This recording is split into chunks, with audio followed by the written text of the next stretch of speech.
they're really not that difficult. They're all based upon the same thing. I'll put them up on the smartboard. I'm going to rewrite them on the whiteboard because we're just going to keep referencing back to them throughout the day. So there are three basic properties of logarithms that we're going to be looking at today.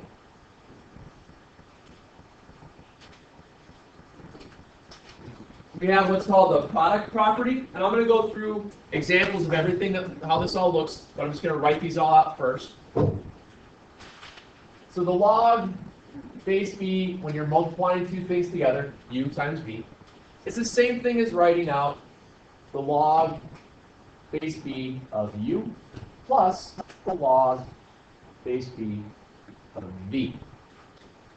That's what you call the product property. A real easy example of what the product property would look like then would be, let's say you have the log of base 3 of 2x. See how it's 2 times x? That means you can split apart this multiplication and rewrite it as the log base 3 of 2 plus the log base 3 of x. All right? That's what that looks like. The next one is what they call the quotient property. Obviously, it deals with division. When you're dealing with the quotient property, it's the log base b of u divided by v. Well, that division bar, that fraction bar, looks a whole heck of a lot like a subtraction symbol if there was nothing else there, wouldn't it? Hence why it's subtraction between the two. So it's the log of the numerator, same base, minus the log, same base, of the denominator.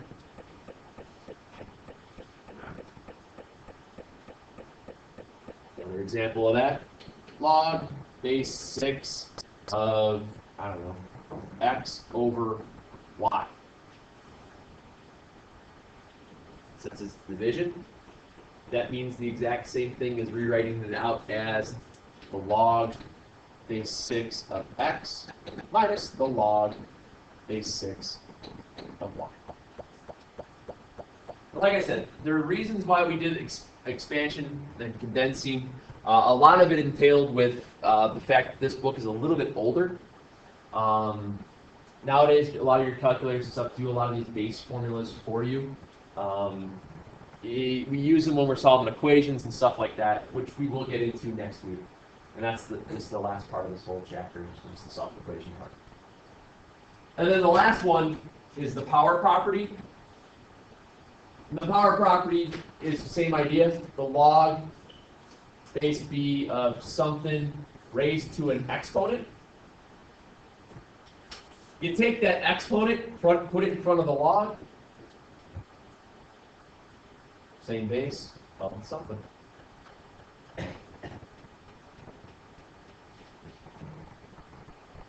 And like I said, as we get into these things, once you start to see the actual examples of how this works expanding and how it works condensing, it really isn't that scary.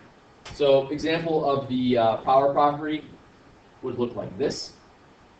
Let's say it's the log of x cubed. What's the base of log x cubed? 10. Good. So that means all I have to do then to rewrite that out would be 3 log x. That's all it means. That's what the power properties allow you to do.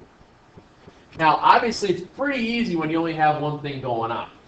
What's going to be weird when you start mixing these things together, when you have the multiple parts to them. Now, last hour we went through a whole bunch of examples, and they did fly through most of them. There was only a couple that stuck here and there, so we'll hit those again right now. Okay. Now, I'll leave that up. We're just going to continue to reference those 3 properties. It's pretty easy to remember how they work. Remember, multiplication is just repeated addition. And then the fraction bar of the division symbol kind of looks like a minus symbol. I guess it's easy to remember. Oops, about that. So let's look at this. Expand. It's going to say expand log base 2 of 7x cubed divided by y. Assume that x and y are positive. Remember, we don't want to take logarithms of negative numbers. That's why they throw that piece in there. Okay. So when you look at that, you have 7x cubed divided by y. Do we have division going on? Do we have multiplication going on? And then do we have a power property going on? So what you want to do here is first thing you want to break it apart is into the division piece. Since you've got that fraction bar, split it into that part first. So you have log base 2 of 7x cubed minus log base 2 of y. I took care of that right away because I know it's all, there's that division bar. And now I try to see if I can break it down any further. If you look at 7x cubed, what's going on? Yeah, you have a multiplication, and then you've got a cubed power. So that can break out further as the log base 2 of 7 plus the log base 2 of x cubed minus the log base 2 of y. Everybody agree with on that? All I did was just split this into the addition symbol here. Not yet, because you see another exponent? So now, since I have the exponent here, I would do one more step. And in time, you'll probably be able to catch this in one step. And that's your answer.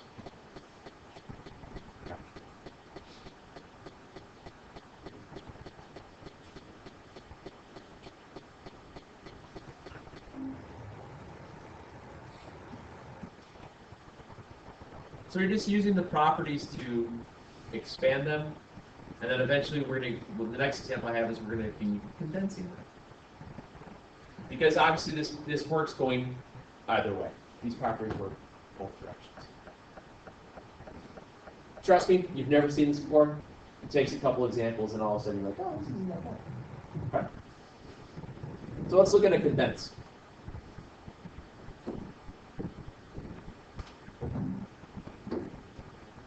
Log of 6 plus 2 log of 2 minus log of 3.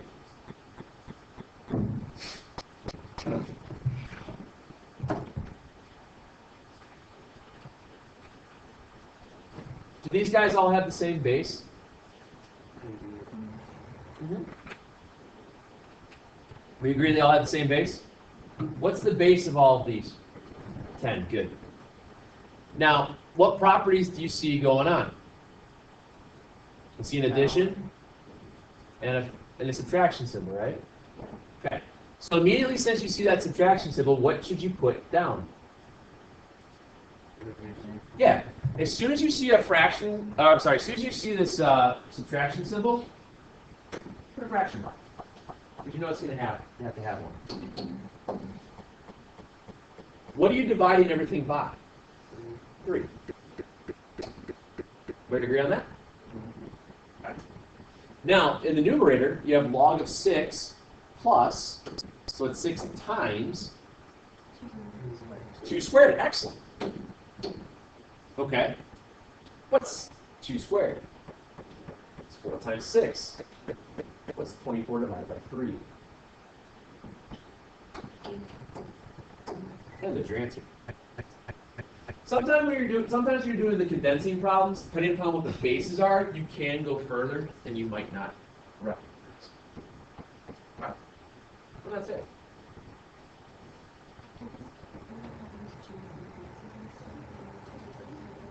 No, because when this only works when they have the same basis. This only works when they have the same basis. Yeah. The 3. See how it's minus log of 3. See that? When you see minus something, that means it's being divided by. That's where it comes from.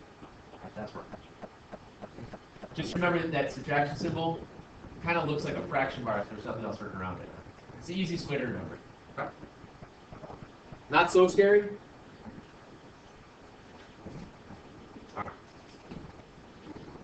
Oops.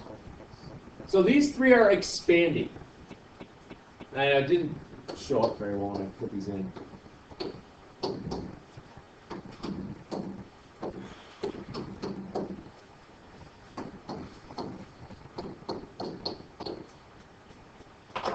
Take a second.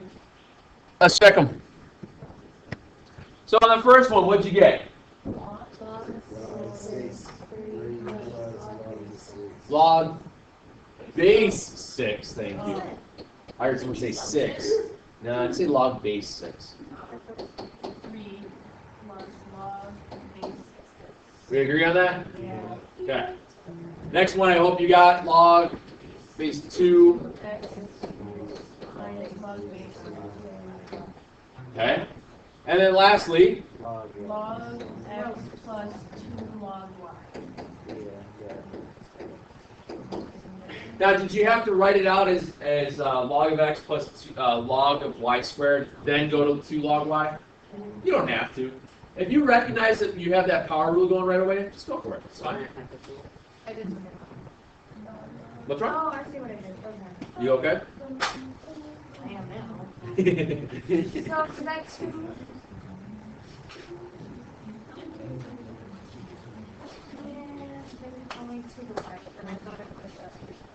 If it was in front of all, this would have been all different. But since it's, yeah, it's just to the y.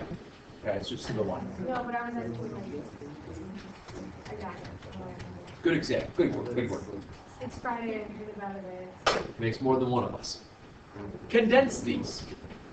Condense these. These are going the other direction now. Condense them. Are we learning? There's a rule for that last one. Number 16, what'd you get?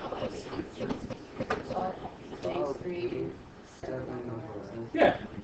Log base 3, 7 over x. Everybody agree on that? Yes. All right. And 17. log base 5 3x squared. Good. Log base 5 of 3x squared. Now, according to this, it would have been x squared times 3. Is that okay to go that route?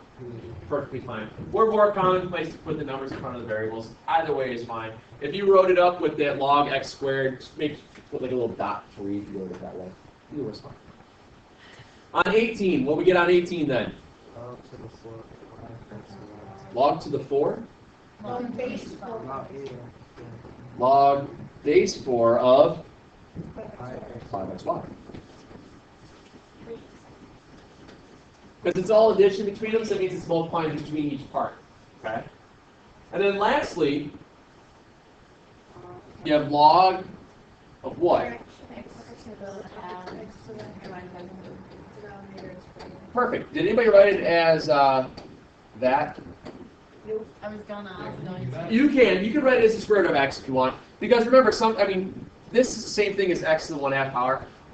Just remember, if you see that in a homework problem to like expand or condense, they might throw it at you with the exponent, or they might throw it at you with the square root symbol. Okay? It's really not that bad. So let me show you guys change of base, what this means, and then I'll probably give you guys some problems. Wait, hold up. If it's easy now, is it just going to get like 10 times how big It really doesn't. I know it's not like it's going to be horrible, scary, bad. It's just that sometimes you can get lost in the rule. That's all. All right, and we use these properties a little bit more next week when we deal with the actual equations when we're solving for x.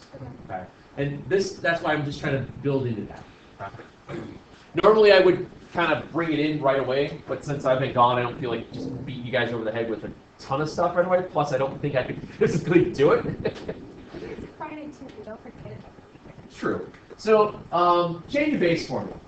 What happens now is that if you think about it, if I ask you what is log base 3 of 7, you guys would press some buttons in your calculator, you change the base, and you hit an answer, and you give me some decimal. Well, before we had calculators that were able to do that, they had to come up with a way of being able to change bases. To put everything into that standardized base 10 that most calculators are based off of, and where most numerical table books were based out of as well. So what happens here is that you take the log of some base of some number. And in order to change the base into a base 10, what you do is you just take the log of the number you're trying to do over the log of the base. A real easy way to remember that is that you look at this problem here where I say, what is the rewrite log base 3 of 7? See how the 3 is a little bit lower than the 7? That means it goes in the denominator. And that's how you change base. That's it. Yeah, I don't want to know what the decimal equivalent is. I just want to know that you guys know how to change base. Okay? Because I know that your calculators will do all that work for you. But if you show me that you know what you're doing, that makes me happier. So all it is we're dealing with the log, we're changing the bases of logs. All you do is you take the base, goes to the denominator, and then the number stays in the top. That's it. Just, no numerics, no decimals, no nothing. Just rewrite the stuff through EBR. Okay? That's all you got to worry about. Okay? So now, when you look at an example, log base 5 of 7. That's log of what over log of what? Log of 7. That's it.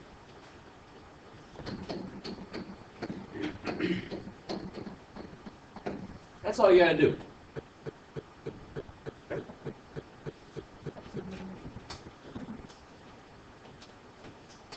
Yeah. Now, what if you added a variable into? When you do change base, it's all going to be numerical.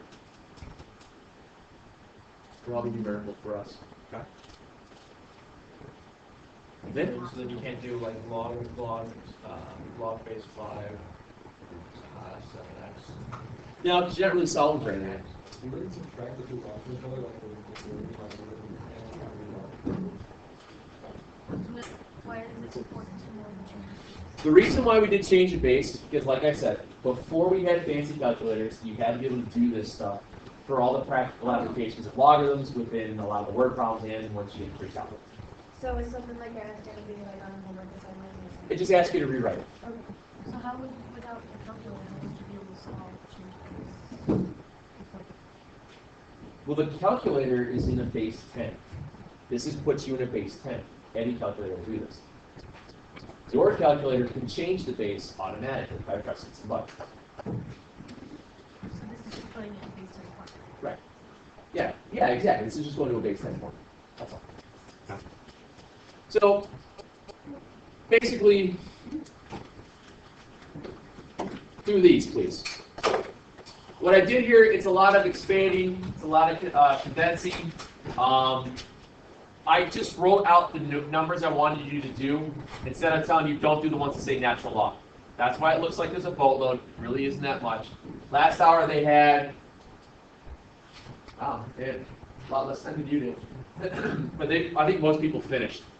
All right. There are a couple problems that are built into this already that are reviewed from last week.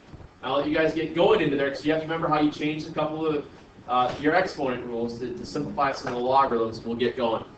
All right, let me say this while we're at. Is it 17 to 21?